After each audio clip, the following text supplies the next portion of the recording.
donc je suis animatrice à la Maison Bleue, à Gatière. Nos résidents sont vraiment au cœur de notre projet d'animation et notre projet de vie. Nous souhaitons vraiment pouvoir les intégrer du début à la fin dans chaque projet que nous mettons en place. C'est leur maison, c'est leur choix. Donc tout est fait de manière très démocratique et très participative.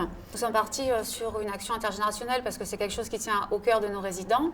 En fait, en début d'année, chaque année, j'organise ce qu'on appelle des conseils de résidents où on se regroupe avec tous ceux qui le souhaitent pour organiser l'année à venir. Donc nous avons un projet d'animation qui fait partie de notre projet d'établissement où dedans évidemment le premier objectif c'est de créer du lien social et donc par rapport à ça je demande aux résidents pour quelles actions, pour quelle œuvre ils ont envie de s'engager pour l'année qui va venir. Donc l'intergénérationnel et plus particulièrement les enfants dans le besoin ou les enfants en difficulté, je pense c'est un thème qui revient souvent auprès des aînés en général. Donc du coup c'est pour ça qu'on s'est focalisé sur l'envie de faire rêver les enfants hospitalisés. Donc on s'est tourné envers la fondation Lanval qui est une fondation présente sur notre département où il y a un hôpital mais également des instituts spécialisés. Pourquoi le conte ? Parce que c'est quelque chose d'intemporel et quelque chose qui parle à toutes les générations. Les résidents sont donc partis sur quelque chose de très imaginaire et très créatif. Alors au début, je pensais que ça allait être un petit peu compliqué parce que quand on parle de choses irréelles ou vraiment de se projeter dans un monde imaginaire, c'est pas forcément évident pour nos seniors. Eh bien, je me suis complètement trompée puisqu'ils se sont laissés embarquer là-dedans dans des histoires vraiment très originales. On parle d'un épouvantail qui veut faire peur aux oiseaux, d'une sorcière qui a banni les divertissements. Et donc, en fait, je leur proposais plusieurs pistes et eux choisissaient vraiment la continuité qu'ils voulaient pour leur histoire. Donc, c'est vrai qu'on avait, généralement, quand on fait une création, on pense déjà à la fin. Bah, nous, à chaque début de conte, on n'avait pas forcément la fin. Ça se... Un peu comme un cadavriste qui... Voilà, ça se construisait au fur et à mesure.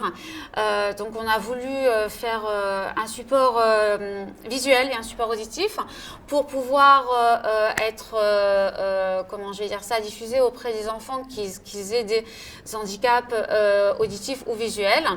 Ensuite, je voulais aussi leur faire découvrir un nouveau monde, c'est le monde du studio d'enregistrement.